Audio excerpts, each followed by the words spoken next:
ہم نے کہا نا ہم آئندہ ہفتے تشریح کر دیں گے، وہ دو چھوٹی چھوٹی کہانیاں سن لیں تو شاید ہمارا مقصد واضح ہو جائے۔ ہندوستان میں ایک ہندو مسلمان ہو گیا،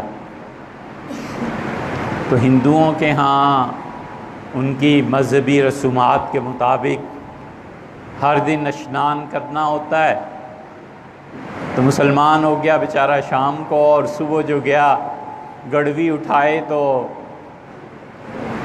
اب کنویں سے پانی نکالا تو پانی ٹھنڈا تھا، سردیوں کے دن، تو جو پہلی گڑوی ڈالی تو اس کا رام رام رام رام رام رام، سردی لگی نا، کب کبھی تاری، اسے دوسری ڈالی، تیسری، تو رام رام پڑھتا جا رہا تھا لنگی باندھ کے۔ تو کسی نے کندھے پہ ہاتھ رکھا اور کہا لالا جی وہ خدا کا خوف کرو، مسلمان ہوئے ہو تو اللہ کو یاد کرو، یہ کیا رام رام رام؟ تو حویلی کا کنواں تھا، پھر کسی نے سمجھایا تو اس سے کہا یار اللہ تعالیٰ تو کل شام تشریف لائے ہیں، رام 40 برس سے ہے، تم چاہتے ہو 40 سال والے کو ایک رات میں ہی نکال دوں؟ ایک تو یہ، اور ایک محروم نے مثنوی میں بھی لکھا ہے، محروم نے مثنوی میں لکھا ہے کہ مرید ہوا شیخ کا، اور پہلے دن جب محفل سما ہوئی تو بڑے نعرے لگا رہا تھا، قوال نے ایک شعر پڑھا جس پہ لوگوں کو رونا آیا، تو وہ رو ہی نہیں رہا تھا، چیخ بھی رہا تھا۔ تو جو صاحب تمکین بڑے مقام کے مشائخ بیٹھے ہوئے تھے، انہیں ذرا ہوا کہ اس میں اتنا چیخنا بلند آواز، یہ محفل سما کے آداب کے خلاف۔ تو ان کے خلیفہ اٹھے اور انہوں نے جا کر وہ جو نیا نیا شام کو آیا تھا نا، اس کے سر پہ ایک چپت لگائی، اور انہوں نے کہا بے وقوف، شیخ کو تو 40 برس میں رونا آیا ہے، تجھے ایک ہی رات میں اتنا حال چڑھ گیا ہے، آرام کر۔ تو ہم نے جو کہا ہے نا کہ یہ بہت سے دینداری بد دین ہوتے ہیں، وہ اصل تشریح کر دیں گے کبھی انشاءاللہ اگلے جمعے کو ہی، لیکن ایک ایک انچ پہ اپنے بھائیوں سے جھگڑا کرنا، ماں باپ کا انتقال ہو گیا ہے، وراثت میں 10 روپے نہیں چھوڑنے کہ میرا حق، یہ شریعت کی لٹھ لے کر کھڑے ہو جاتے ہیں۔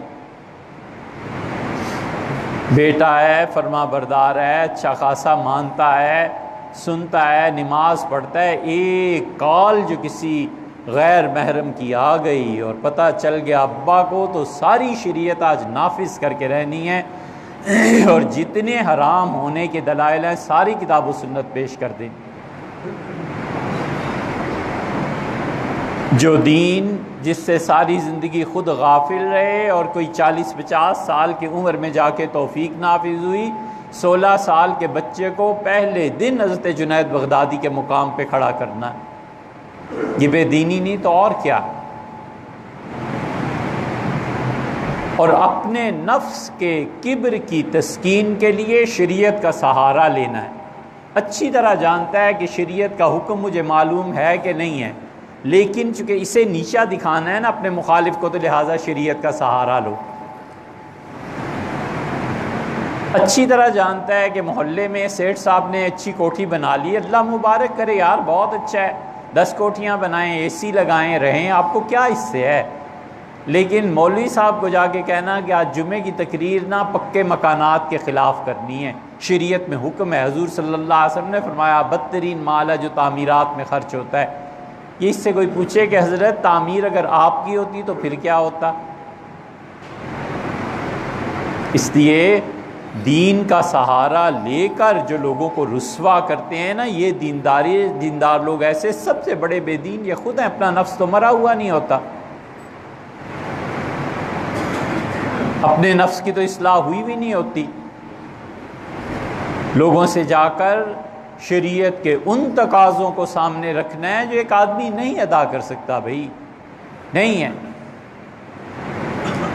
آپ کے گھر میں کھانا نہیں کھانا کیونکہ آپ کو پتہ ہی ہے آپ بینک میں کام کرتے ہیں، ایسے ایسے سوالات پوچھنا اور جوابات دینا جس سے اللہ کی مخلوق شرمندہ ہوتی ہو، یہ کوئی دین ہے؟ حضور اقدس صلی اللہ علیہ وسلم نہیں جانتے تھے؟ صحیح بخاری میں نہیں آیا کہ نبی کریم صلی اللہ علیہ وسلم یہودیوں کے ہاں دعوت پہ جاتے تھے؟ یہ صحیح بخاری میں نہ آیا ہو تو ہمیں پکڑ لیجئے، اس کی شراح حافظ ابن حجر رحمۃ اللہ نے اس کی شرح میں صاف لکھا ہے کہ رسول اللہ صلی اللہ علیہ وسلم یہودیوں کی دعوتوں میں جاتے تھے، حالانکہ اس حال میں کہ رسول اللہ صلی اللہ علیہ وسلم کو پتہ تھا کہ یہودیوں کا اکثر مال حرام ہے۔ لوگوں کو کس سے سنانا کہ ہمارے حضرت نے ایک لقمہ کھا لیا تھا، انہیں قے ہو گئی تھی، حرام ضبط نہیں کر سکتے تھے، یہ ہوتا تھا وہ ہوتا تھا۔ یار ہوں گے آپ کے حضرت، نہیں اتنا بڑا مقام ملا ہوگا کہ وہ پہنچ کے اس پہ لوگوں کی بری حرکتوں اور معائب پر پردہ ڈال سکتے، اللہ کے دین کا سہارا لے کے لوگوں کو رسوا کرنا، واعظ میں نصیحت میں ایسی ایسی باتیں کہنا کہ تیر کی طرح لوگوں کے دل میں لگیں اور لوگ بیچارے پریشان ہوں۔ یہ دین ہے کیا ہے؟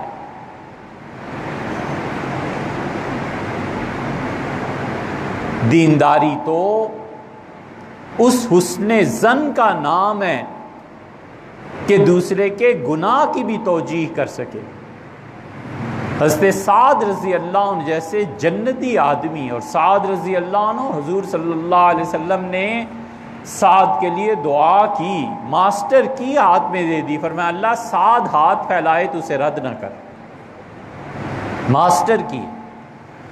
عبداللہ ابن مسعود رضی اللہ عنہ غریب آدمی تھے نا، قرضہ لے لیا تھا کوفہ میں، تو سعد رضی اللہ عنہ گورنر تھے، تو سعد جب چھوڑ کے جانے لگے تو پیسے کلیئر کرنے تھے نا، تو انہوں نے کہا عبداللہ پیسے دیں، واپس لیے دے دیں، قرضہ آپ پہ ہے۔ تو عبداللہ ابن مسعود رضی اللہ عنہ نے کہا سعد نہیں ہے، کہاں سے لاؤں؟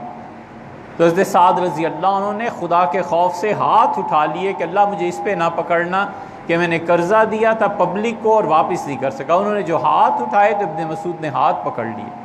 عبداللہ ابن مسعود اتنی بڑے آدمی تھے کہ رسول اللہ صلی اللہ علیہ وسلم عبداللہ تم ہمارے گھر آؤ، بغیر کسی کی اجازت کے پردہ اٹھاؤ اور میرے پاس آ جایا کرو۔ یہ تھوڑی اجازت ہے، حضور صلی اللہ علیہ وسلم کی بیویاں تھیں، گھر تھا۔ فرمایا عبداللہ اور تم مجھے دیکھو تو خود سمجھ جاؤ کہ اس وقت آنا مناسب نہیں، تو چلے جایا کرو، وگرنہ پردہ اٹھاؤ اور آ جاؤ۔ اس آدمی نے سعد کے ہاتھ پکڑ لیا اور کہا سعد اللہ کا واسطہ ہے قرض دے دوں گا، بد دعا نہ کہیں کر دینا۔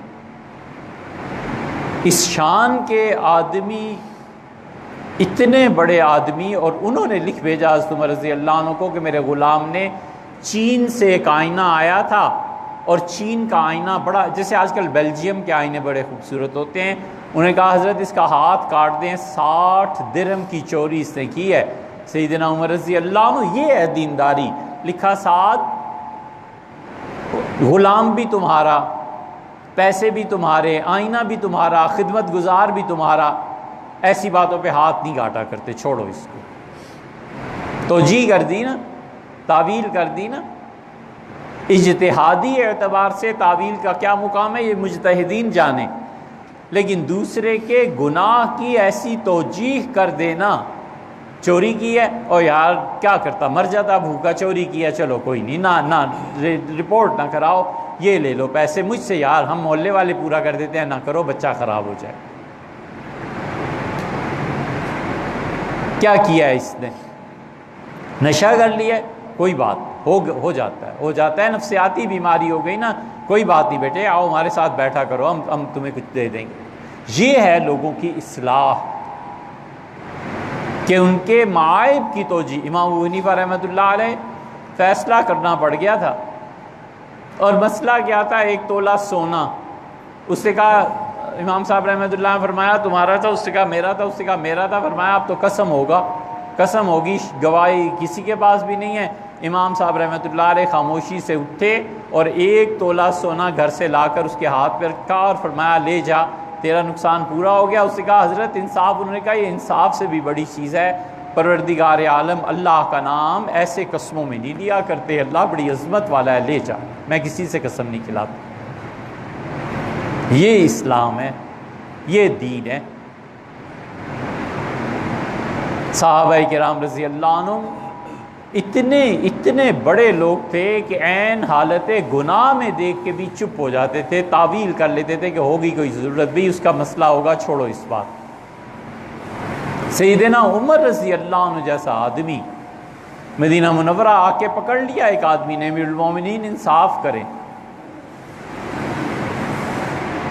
فرمایا کیا ہو گیا؟ نماز پڑھا کے نکلے تھے، اس نے کہا امیر المومنین انصاف۔ فرمایا کیا ہو گیا؟ اس نے کہا حضرت میں نے شراب پی لی تھی، ابو موسیٰ اشعری رضی اللہ عنہ نے میرے سر کے بال اتروائے اور مجھے گھمایا شہر میں گدھے پہ تاکہ لوگ جان جائیں میں شرابی ہوں۔ سیدنا عمر رضی اللہ عنہ نے خط لکھا ابو موسیٰ اشعری رضی اللہ عنہ کو، فرمایا ابو موسیٰ یہ کیا کیا؟ اگر تم اتنے بڑے صحابی نہ ہوتے تو میں اس فعل پہ تمہیں سزا دیتا، تم نے کیوں نہیں اللہ کی یہ بات اس بچے کو بتائی کہ اللہ نے کہا ہے غافر الذنب، اللہ ہی ہے جو اپنے بندوں کے گناہوں سے درگزر کرتا ہے، قابل التوب، اور اللہ ہی ہے جو اپنے بندوں کی توبہ کو قبول کرتا ہے، اور اللہ ہی ہے جو سزا دیتا ہے۔ اس بچے کو یہ سمجھانا تھا، یہ کیا ضرورت پیش آ گئی تھی کہ سارے شہر میں گدھے پہ پھراؤ؟ یہ دینداری ہے، یہ اللہ کا دین ہے۔ اپنے چھوٹوں کے ساتھ شفقت کرنا، اپنے بچوں کے ساتھ محبت کرنا، میدان دینا، بیٹے کھیلو، کرو کام، اپنی صلاحیتیں دکھاؤ، ناکام ہو جانے پہ ڈھارس بندھانا کہ کوئی بات نہیں ہے، ہو جاتا ہے زندگی میں، انسانی زندگی ہے، گناہ ہو گیا ہے، کوئی بات نہیں، ہو جاتا ہے۔ قابل قدر چیزوں پہ تعریف کرنا، یہ دینداری میں آتا نہیں، اور دین آیا ہوا ہوتا ہے نیا نیا، تو لہٰذا اس کو پکڑو، اس کو مارو، اس کو اتنا، یہ کیوں کر رہا ہے اور وہ کیوں کر رہا ہے، اور یہ چیز کیا ہے، اور صبح اس سے کیوں اٹھے، اور سنڈے کو کیا فلاں۔ یہ آ جائے گی اور تشریح بھی، اللہ معاف فرمائے۔ گھر کی دیواروں پر قرآنی آیات آویزاں کرنے میں کوئی ممانعت نہیں ہے، کچھ بھی نہیں۔ قرآن کریم بھی تو ہر گھر میں پڑھا ہی رہتا ہے نا، قرآنی آیات یہ ہے کہ ظاہر ہوتی ہیں، اس میں بھی کچھ نہیں۔ فقہا نے لکھا ہے کہ شوہر اور بیوی کا اس کمرے میں رہنا جہاں پہ قرآن پاک پڑھا ہوا ہو، تو کہتے ہیں کوئی حرج نہیں ہے، اس لیے کہ مسلمانوں کا کون سا گھر اور کمرہ ایسا ہے جو قرآن سے خالی ہو، تو اس کی اجازت دیتے ہیں۔ اور اسی طرح کھلی ہوئی آیات کا، ان چیزوں کا، اس میں بھی کوئی حرج نہیں۔ دیکھیے زکوٰۃ کے مسائل کئی مرتبہ ہم دہرا چکے، یہ بار بار جو آتے ہیں نا، تو یہ نہ کیا کریں۔ تنخواہ پر کوئی زکوٰۃ نہیں ہے، جو پلاٹ خریدے ہوئے ہیں ان پر، کوئی گھر یا پلازا کرائے دیا ہوا ہو تو اس پر، پروویڈنٹ فنڈ پر، یہ ساری چیزوں میں اصول کی بات یہ ہے کہ جو مال مکمل طور پہ آپ کے قبضے میں نہیں ہے اس پہ زکوٰۃ بھی نہیں۔ پروویڈنٹ فنڈ یا کوئی بھی فنڈز ہیں، یا قسطیں آپ نے پلاٹ کی جمع کرائی ہوئی ہیں، مکان کی جمع کرائی ہوئی ہیں، تو بھی پلاٹ اور مکان یا وہ پروویڈنٹ فنڈ جو ہے اس کا پیسہ آپ کے ہاتھ میں تو نہیں آیا نا، نہ آپ اسے بھی لے سکتے ہیں، تو اس پہ زکوٰۃ کیوں ہوگی؟ ملکیت تام ہونی چاہیے، اتنی پکی ملکیت ہونی چاہیے کہ اٹھا کر اسے آپ بیچ آئیں، اٹھا کے اسے والعیاذ باللہ آگ میں ڈال دیں، اٹھا کر اسے کسی کو بخش دیں، کوئی پوچھنے والا نہیں ہے، یہ ملکیت تامہ ہے، اب زکوٰۃ آئی۔ پلاٹ اگر کمرشل نیت سے خریدے ہوئے ہیں، اس کی قیمت جو آج کل ہے اس پہ زکوٰۃ آ جائے گی۔ مکان کا پلاٹ جو خریدا ہوا ہے، مکان بنانے کی نیت اور ارادہ ہے، اگر اسی سال ہے تو بعض مفتی حضرات کے نزدیک اس پہ زکوٰۃ نہیں آئے گی، کیونکہ مکان ذاتی ضروریات میں سے ہے۔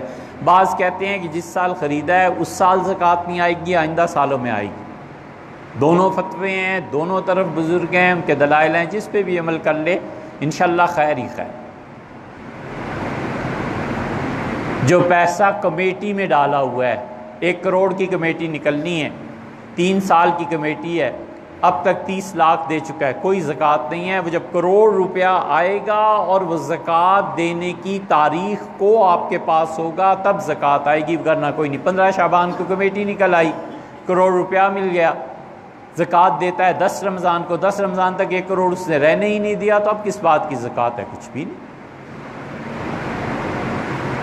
زکوٰۃ کا ہمیشہ اصول دوسری بات ہے، زکوٰۃ کا ہمیشہ قمری دن مقرر کرنا چاہیے، چاند کا دن۔ نیت کرے کہ اے رب 10 رمضان کو، 5 رمضان کو، 6 ربیع الاول کو، 13 شعبان کو جتنا پیسہ میرے، اے رب میں زکوٰۃ دوں گا۔ 13 شعبان کو پیسہ آیا، 12 کو کمیٹی نکلی تھی، 13 شعبان کو 1 کروڑ روپیہ گھر میں پڑا ہوا ہے، سب پہ زکوٰۃ آ جائے گی، سال گزرنا نہ گزرنا۔ اب کہاں وہ اصول رہا؟ اب وہ اصول نہیں ہے بھائی۔ معیشت نے ترقی کر لی، عورتوں کے زیور پہ سال بیت جاتا ہے اب بھی۔ باقی کون پیسہ رکھتا ہے؟ کوئی نہیں رکھتا، سب انویسٹمنٹ میں چلا جاتا ہے۔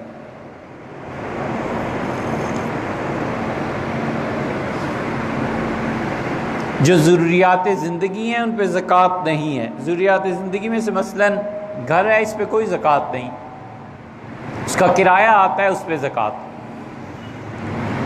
پلازا بنایا ہے 10 کروڑ کی ملکیت کا، 1 پائی اس پہ زکوٰۃ کی نہیں ہے۔ اس سے جو پیسہ آئے گا نا، کرائے پہ دیا انہیں، اس کرائے کے پیسے پہ زکوٰۃ ہے، اور وہ اس دن زکوٰۃ ہے جس دن جو آپ نے تاریخ مقرر کی، اس سے پہلے ہی آپ نے خرچ کر دیا، کوئی زکوٰۃ نہیں۔ مثلاً پلازا کا کرایہ آ گیا 1 کروڑ، تو 1 کروڑ اس سے اپنے بچوں کو دے دیا کہ لو بیٹے تم گاڑی خرید لو، تم زیور بنا لو، تم تعلیم میں خرچ، یہ وہ بچوں کو، وہ بچے بالغ ہیں تو ان پہ زکوٰۃ آئے گی، باپ کا کیا ہے؟ کچھ بھی نہیں۔ بہت بڑا دھوکہ جو اس میں ہو جاتا ہے، اس کو یاد رکھیے گا کہ ماں باپ کہتے ہیں بچوں کے نام سے، ماں کہتی ہے زیور بچوں کے نام ہے، اس پہ کوئی زکوٰۃ نہیں۔ غلط بات ہے بھئی، وہ بچی جب بالغہ ہو جائے گی نا تو خود اس پہ زکوٰۃ آ جائے گی۔ ماں کے پاس 10 تولے سونا تھا، اس نے کہا 2 بیٹیاں ہیں، 5 تولے بیٹیوں کے نام کر دیا، ٹھیک ہے بھئی۔ اب جب نام کر دیا تو بیٹیوں کو ہو گیا، وہ امانت ہو گئی۔ اب ماں اس 5 تولے کو واپس لے اور خریدے اور بیچے اور یہ کام کرے، یہ اس کے لیے جائز نہیں ہے، کراہت ہے۔ اور اگر وہ 5 تولے والی دونوں بچیاں جس سال بالغہ ہوئی ہیں اس سال ان پہ زکوٰۃ آئے گی، اب ماں دے ان کی زکوٰۃ، باپ دے، کوئی بھی دے، انہیں عذاب سے بچانے کے لیے۔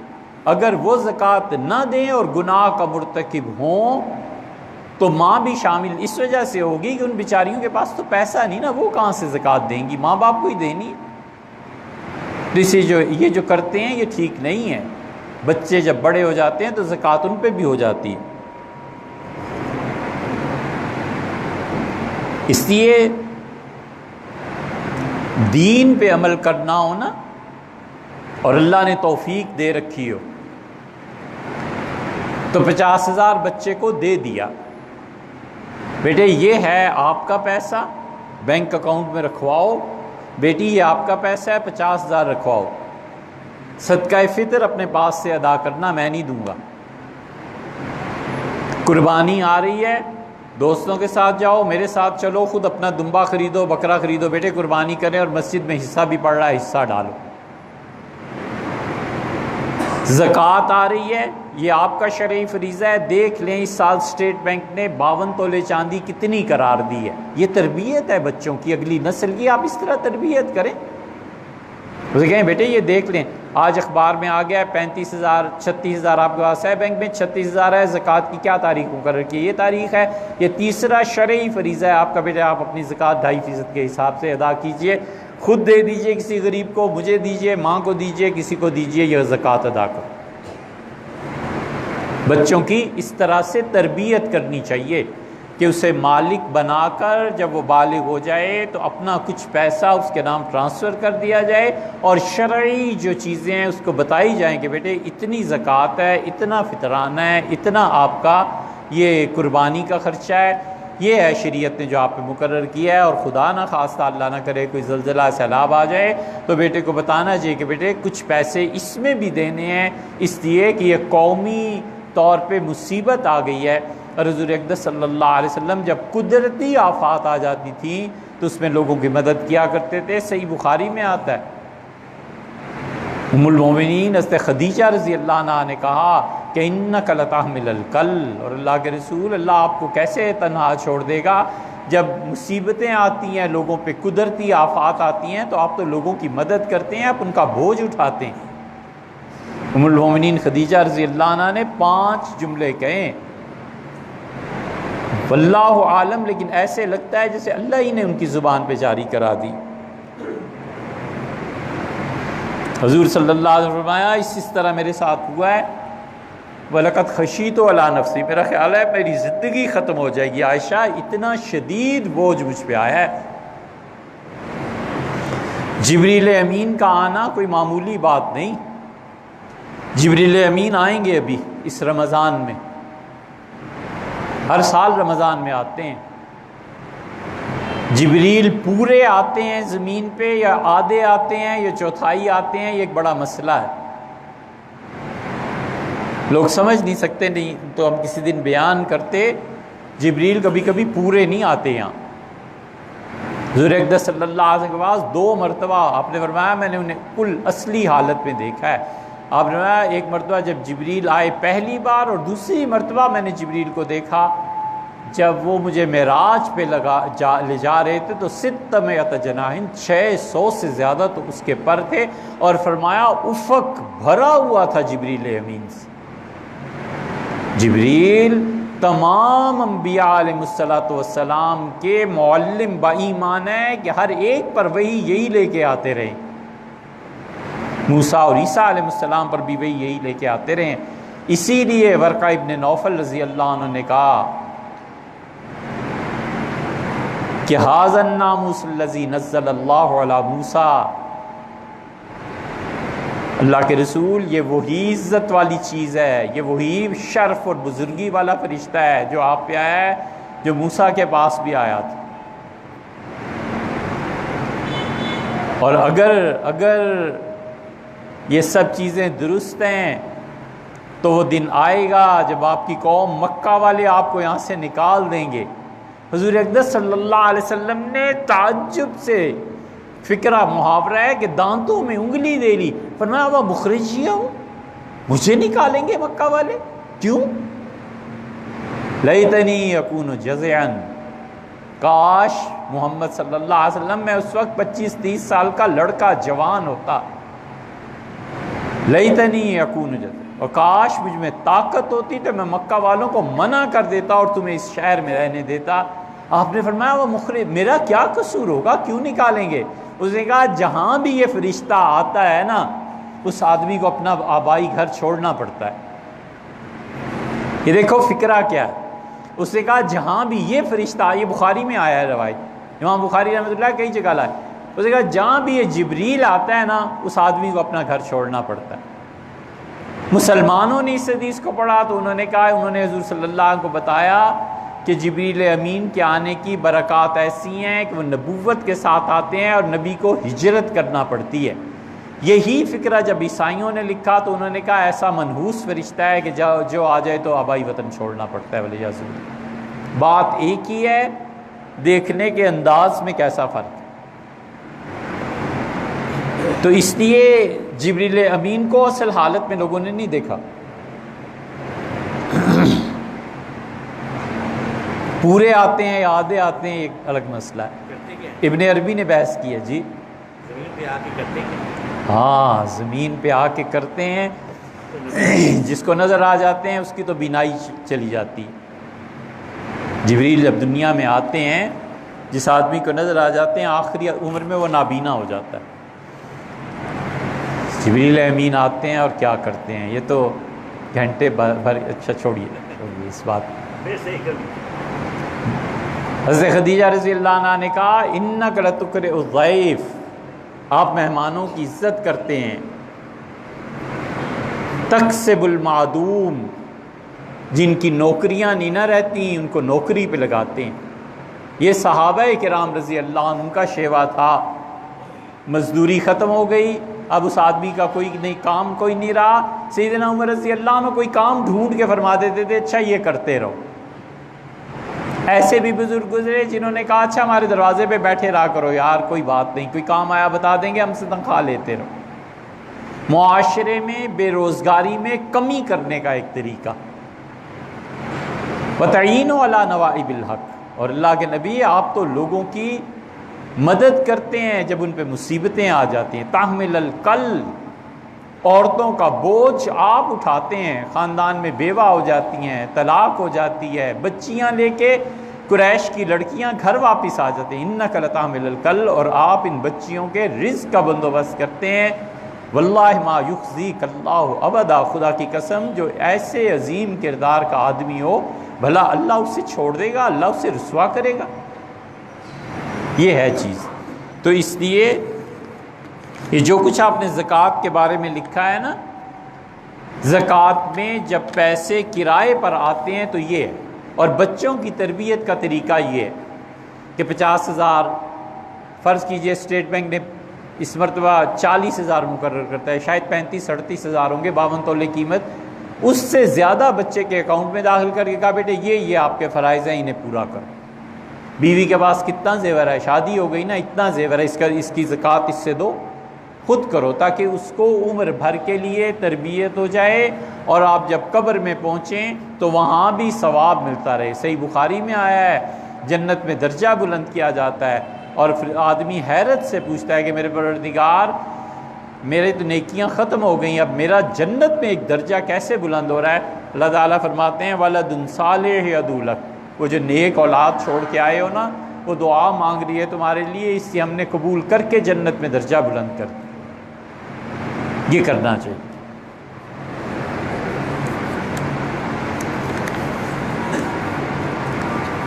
اے بھیا یہ تہیں کیسے لگاتے ہو؟ جمعہ کے دن مسجد میں اس وقت تک نہ بیٹھا جائے جب تک 2 رکعت نماز نہ پڑھی جائے۔ اچھا صاحب، قہری سنگل اقامت ہماری ان مساجد میں کیوں نہیں ادا کی جاتی؟ دونوں باتیں ایسی ہیں جس پہ ائمہ مجتہدین کا اختلاف ہے۔ ائمہ کا اجتہاد حضرت رسالت مآب صلی اللہ علیہ وسلم کے ایک ہی فعل کو دیکھ کے دونوں کی اپنی عقل اور قوت علم کے مطابق ہو جاتا ہے۔ حضرت رسالت پناہ صلی اللہ علیہ وسلم نے 8 یا 9 مرتبہ قربانی کی ہے۔ آخری حج پہ تشریف لائے تھے، حاضری جب ہوئی ہے حج کی غرض سے، تو رسول اللہ صلی اللہ علیہ وسلم نے کتنے جانور ذبح کیے ہیں؟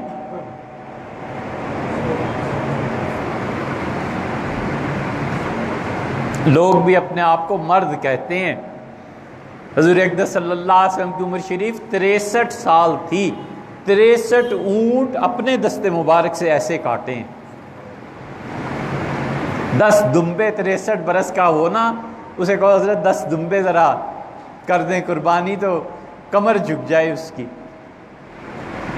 اس لیے ہم کہتے ہیں فرض ہے یہ ورزش کرنا، پیدل، ڈاکٹروں سے پوچھو جو بھی ہے، یہ فرض ہے، یہ ضروری ہے، اپنی صحت کی حفاظت کرے۔ حضرت رسالت پناہ صلی اللہ علیہ وسلم نے 63 اونٹ ذبح کیے۔ سیدنا علی رضی اللہ عنہ یمن کے گورنر تھے نا، وہاں سے آئے تھے، 37 انہوں نے پیش کر دیے، 100 اونٹ رسول اللہ صلی اللہ علیہ وسلم نے خود ذبح کیے ہیں۔ گائے منگائی اور گائے ذبح فرمائی اپنے ہاتھ سے، اور کہا اللہ میری طرف سے اور میری ساری بیویوں کی طرف سے قبول فرما لے، اور ایک دمبا منگوایا، اور رسول اللہ صلی اللہ علیہ وسلم فرمایا اللہ میں اپنی طرف سے اور اپنی پوری امت کی طرف سے یہ پیش کر رہا ہوں، اسے قبول فرما لے۔ ہماری قربانیوں سے کروڑہا درجہ وہ قربانی بہتر تھی جو انہوں نے کی۔ رسول اللہ صلی اللہ علیہ وسلم نے 102 جانور ذبح کیے ہیں، اور وفات سے 90 دن پہلے۔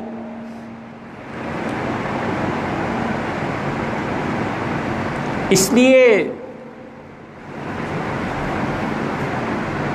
رسول اللہ صلی اللہ علیہ وسلم کا ذبح کرنا یہ سب کے سامنے ہی تھا نا، کوئی چھپا ہوا تو نہیں تھا۔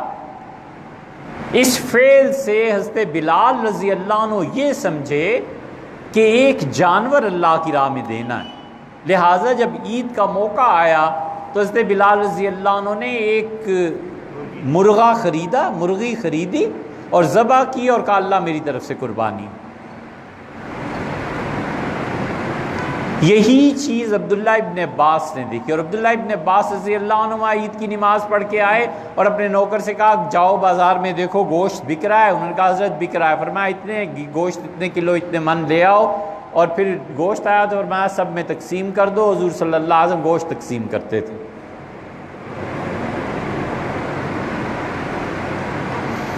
اسی فعل کو سیدنا عمر رضی اللہ عنہ نے بھی دیکھا ہے۔ سیدنا عمر رضی اللہ عنہ سے پوچھا گیا، انہوں نے کہا 8 جانور جو اللہ نے سورہ انعام میں بیان فرما دیے، 8 ازواج، اور اللہ نے کہا 8 قسمیں ہیں جانوروں کی۔ خطبہ دیا عید کا اور جمعے کا، اور لوگوں 8 قسم کے جانوروں سے باہر کوئی قربانی نہیں ہے، گائے، بکری، بھیڑ، اونٹ، 4 نر اور 4 ان کے مادہ۔ سیدنا عمر رضی اللہ عنہ نے دیکھا تھی سارا کچھ، اس سے وہ یہی سمجھے اور یہی امت نے قبول کیا ہے۔ امت نے حضرت بلال رضی اللہ عنہ کے عمل کو بھی چھوڑ دیا، عبداللہ ابن عباس کو بھی چھوڑ دیا، سیدنا عمر رضی اللہ عنہ کا عمل لے لیا۔ انہوں نے کہا بالکل ٹھیک ہے امیر المومنین، خاص طور پہ حنفیوں نے تو حضرت عمر رضی اللہ عنہ کا کوئی فیصلہ چھوڑا ہی نہیں، سوائے ان فیصلوں کے جن میں حضرت عمر رضی اللہ عنہ کے برعکس سیدنا علی اور عبداللہ ابن مسعود رضی اللہ عنہما کا فتویٰ ہے، باقی انہوں نے نہیں چھوڑا۔ فعل ایک ہی ہے، مجتہد کے طرز فکر، سوچ، علم، تجربہ، اس سے فرق پڑتا ہے۔ یہ ہے میرے بھیا اصول کی بات۔ اب آپ کے 2 سوال لے لیتے ہیں۔ آپ نے جو فرمایا کہ جمعے کے دن مسجد میں اس وقت تک نہ بیٹھا جائے جب تک 2 رکعت نماز نہ پڑھی جائے، بات صرف اتنی سی ہے کہ سلیق غطفانی رضی اللہ عنہ آئے، اور سلیق غطفانی رضی اللہ عنہ بہت بہت غریب صحابی تھے رضی اللہ عنہ۔ حضرت رسالت پناہ صلی اللہ علیہ وسلم جمعے کی نماز پڑھا رہے تھے، سلیق جب داخل ہوئے تو رسول اللہ صلی اللہ علیہ وسلم سلیق کھڑے ہو جاؤ اور 2 رکعتیں پڑھو، خطبے کے دوران فرمایا۔ سلیق رضی اللہ عنہ کھڑے ہوئے اور انہوں نے 2 رکعتیں پڑھی۔ یہ حدیث جب امام شافعی اور ان حضرات کے یہاں گئی، امام احمد ابن حنبل رحمۃ اللہ علیہ کے یہاں، تو انہوں نے کہا جمعے کے دن آ کر 2 رکعتیں پڑھنا ضروری ہے، امام خطبہ دے رہا ہے نہیں دے رہا پڑھو۔ اہل حدیث ہمارے بھائی بھی ادھر گئے، حنابلہ بھی ادھر گئے ان کی۔ یہی حدیث جب امام حنیفہ رحمۃ اللہ علیہ کے پاس آئی تو انہوں نے کہا رسول اللہ صلی اللہ علیہ وسلم نے غور کرو کسی اور کو بھی کبھی کہا ہے یا سلیق کو ہی کہا ہے؟ پتہ چلا صرف سلیق کو ہی کہا ہے۔ انہوں نے کہا حضرت رسول اللہ صلی اللہ علیہ وسلم تو یہ بھی فرمایا ہے کہ جب آیا کرو مسجد میں تو 2 رکعتیں پڑھو تحیۃ المسجد، تو انہوں نے تحیۃ المسجد کو اور سلیق غطفانی کے 2 نفلوں کو دونوں حدیث کو ملا کے کہا جمعے کو جو بھی آئے 2 رکعتیں پڑھے۔ یہ حدیث جو امام حنیفہ رحمۃ اللہ علیہ ان کا سلیق غطفانی کے علاوہ بھی کبھی رسول اللہ صلی اللہ علیہ وسلم فرمایا پتہ چلا نہیں فرمایا۔ انہوں نے کہا اس کا مطلب ہے کہ سلیق غطفانی پھٹے پرانے کپڑے پہن کے آئے تھے، جب رسول اللہ صلی اللہ علیہ وسلم نے اشارہ کیا تو سب لوگ دیکھنے لگے کہ کیا حال ہے، کون ہے، اور فرمایا 2 رکعتیں پڑھو، تو سلیق کھڑے ہو کے 2 رکعتیں پڑھی، سب کو پتہ چل گیا بڑے غریب ہیں۔ اور صحابہ رضی اللہ عنہ سمجھ گئے کہ رسول اللہ صلی اللہ علیہ وسلم نے سلیق رضی اللہ عنہ سے 2 رکعتیں پڑھوائی ہیں تاکہ لوگ انہیں صدقہ کریں، خیرات دیں، کچھ پیسے دے دیں، اس لیے نہیں پڑھوائیں کہ جمعے کے لیے آئے ہو تو 2 رکعتیں پڑھو۔ اب کیا اعتراض ہے آپ کو؟ سوچیں نا، ان کے سوچنے کا انداز ہے، ان کے بھی سوچنے کا انداز ہے، ان کا بھی اجتہاد ہے، ان کا بھی اجتہاد ہے۔ قسم کھائیں آپ، خدا کسی کو قیامت میں کھڑا کر کے پوچھے گا کہ سلیق کی حدیث تم تک پہنچی تھی تو تم نے 2 رکعتیں کیوں نہیں پڑھی، اور جنہوں نے نہیں پڑھی خدا پوچھے گا، اور جنہوں نے پڑھی ہیں خدا کہے گا کہ تم نے پڑھی ہیں لہٰذا تمہیں ڈبل جنت دیتے ہیں۔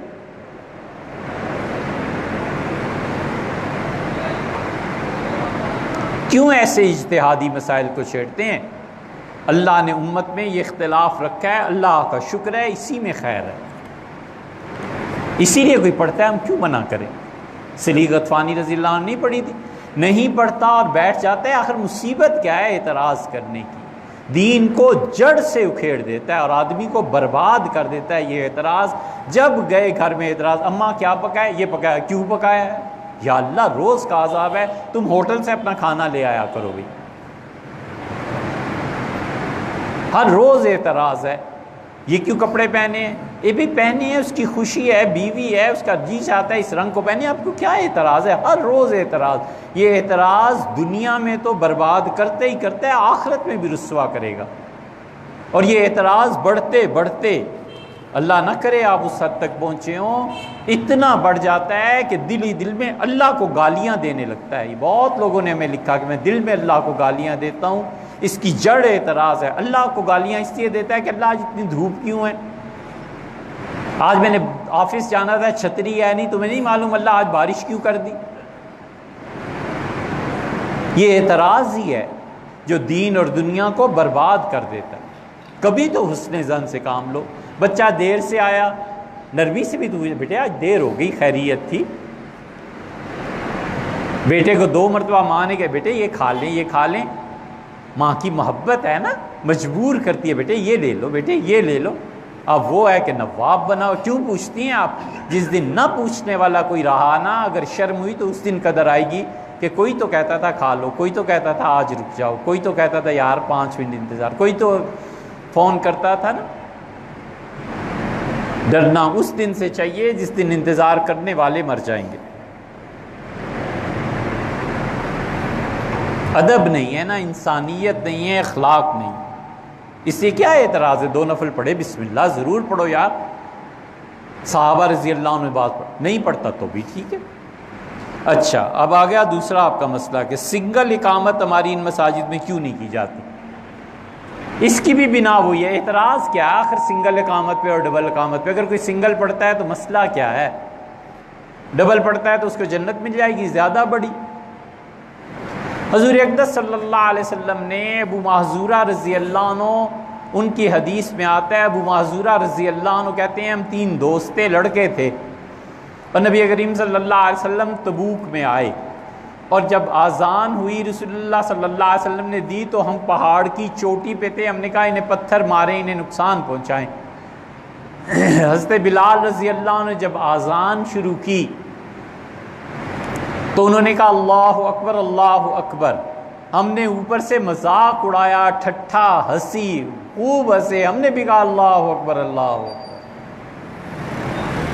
بلال رضی اللہ عنہ جتنی پڑھتے گئے ہم اوپر سے کھڑے ہو کے چیخ چیخ کے ایسی مذاق کر رہے تھے۔ حضور اقدس صلی اللہ علیہ وسلم اذان ختم ہونے پر فرمایا فوج کا ایک دستہ میرے پاس بھیجو۔ فوج کا دستہ آپ نے فرمایا اس پہاڑ کا گھیراؤ کر لو، اور یہ جو لڑکے اوپر جو 16-17 سال کے لڑکے، فرمایا ان کو پکڑ لاؤ۔ ابو معذورہ رضی، یہ ہیں حضور صلی اللہ علیہ وسلم۔ ابو معذورہ رضی اللہ عنہ کہتے ہیں کہ جب ہم پکڑے گئے تو میں ڈر رہا تھا سخت کہ اب تو سزا ملے گی۔ فرمایا تم میں سے کون زیادہ اونچا بول رہا تھا؟ میرے ساتھیوں نے اشارہ کیا یہ لڑکا۔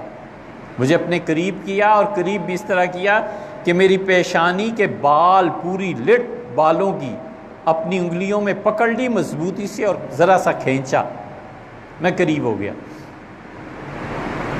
اسے کہا پڑھو جو کل پڑھ رہے تھے۔ کہتے ہیں پھر میں نے پڑھا، پھر جب میں نے کہا اشہدو ان لا الہ الا اللہ تو میرے سینے پہ ہاتھ مارا اور کہا دوبارہ کہو اشہدو ان لا الہ الا اللہ۔ پھر مجھے پڑھایا، میں نے کہا اشہدو ان محمد، فرمایا دوبارہ پڑھو، اور میرے سینے پہ ہاتھ مارا۔ ابو معذورہ رضی اللہ عنہ کہتے ہیں مجھے ایسے لگا جیسے کوئی سینے میں چیز چلی گئی ہے اور کوئی نکل گئی ہے۔ مجھے پھر پتہ چلا کہ یہ ایمان تھا جو آیا ہے اور کفر نکل گیا۔ اور کہتے ہیں پھر مجھے اپنے ساتھ رکھا۔ اور ابو معذورہ رضی اللہ عنہ کہتے ہیں جب مدینہ منورہ پہنچے تو مجھ سے فرمایا مجھے رسول اللہ صلی اللہ علیہ وسلم نے یہ سکھایا تھا کہ اشہدو ان لا الہ الا اللہ، اشہدو ان محمد رسول اللہ، حی علی الصلاۃ، حی علی الفلاح۔ کیری ہو گئی نا، سنگل ہو گئی نا۔ اور بلال رضی اللہ عنہ کو ڈبل سکھائی تھی۔ اب ہوا یہ کہ جب مدینہ منورہ پہنچے تو رسول اللہ صلی اللہ علیہ وسلم بڑے خوش تھے۔ فرمایا لڑکے تیری آواز بہت اچھی اور بہت بلند ہے، میں تجھے بیت اللہ کا مؤذن نہ مقرر کر دوں؟ اور فرمایا چلے جاؤ، اور جب تک میں ہوں بیت اللہ میں تم اذان دیا کرو۔ اب سیدنا عمر رضی اللہ عنہ اپنے دور خلافت میں پہنچے ہیں۔ کاش کوئی آدمی سیدنا عمر رضی اللہ عنہ کی سوانح لکھتا، آج تک لکھی نہیں گئی کسی زبان میں۔ سیدنا عمر رضی اللہ عنہ پہ کوئی کتاب نہیں ہے جو پڑھ۔ عمران خان نے کئی مرتبہ مجھ سے کہا کہ انگلش میں سیدنا عمر رضی اللہ عنہ کو کوئی کتاب دیں، پڑھنا چاہتا ہوں۔ ہم مسلمانوں نے سوائے اب میں کیا کہوں کیا کیا۔ سیدنا عمر رضی اللہ عنہ جب بیت اللہ میں پہنچے ہیں تو انہوں نے کہا ابو معذورہ حج کے موقع پہ فرمایا کہ مؤذن کو بلاؤ۔ وہ آئے تو فرمایا ابو معذورہ 3 باتیں تمہاری میری سمجھ میں نہیں آتی، ٹھیک کرو انہیں۔ ان کا حضرت کیا بات سمجھ میں نہیں آتی؟ انہوں نے کہا ایک تو تم یہ جو حج میں سارا سر نہیں نہ منڈاتے، یہ کیا کرتے ہو؟ سارے سر کے بال کیوں نہیں اترواتے؟ انہوں نے کہا امیر المومنین میرے یہ بال جو ہے نا سامنے پیشانی کے، یہ رسول اللہ صلی اللہ علیہ وسلم نے پکڑ کر کھینچے تھے، میں تو قبر میں بھی ساتھ ہی لے جاؤں گا ان بالوں پہ ان کا ہاتھ لگا۔ یہ محبت نہیں ہے تو اور کیا ہے؟ یہ وفا نہیں ہے تو اور کیا ہے؟ کہا امیر المومنین میں کبھی نہیں کٹواؤں گا، حضور صلی اللہ علیہ وسلم کا دست مبارک نے انہیں چھوا ہے۔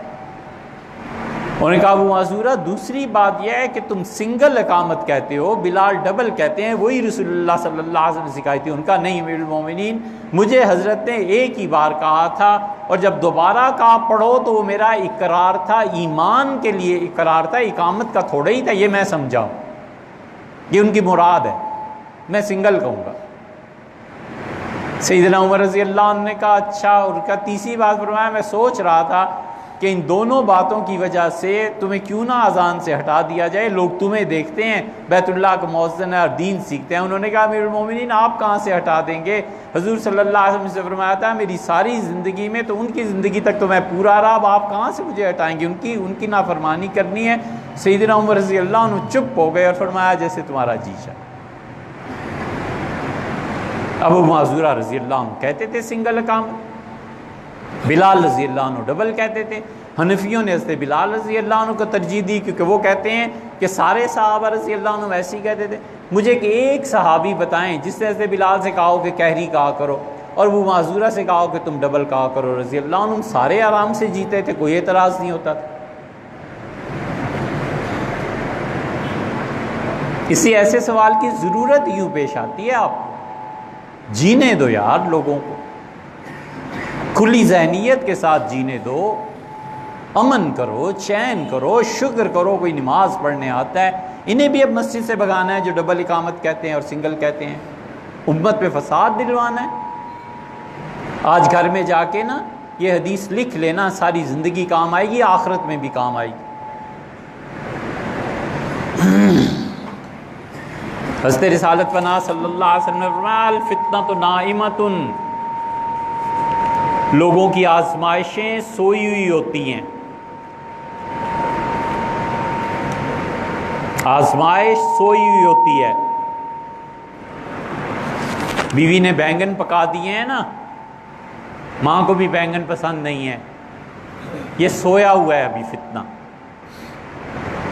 والد نے تقسیم ادھر ادھر کی کر دی ہے، فتنہ سویا ہوا ہے۔ اپنا لعن اللہ من ایقظھا، خدا کی لعنت پڑے اس پہ جو سوتے ہوئے فتنے کو جگائے۔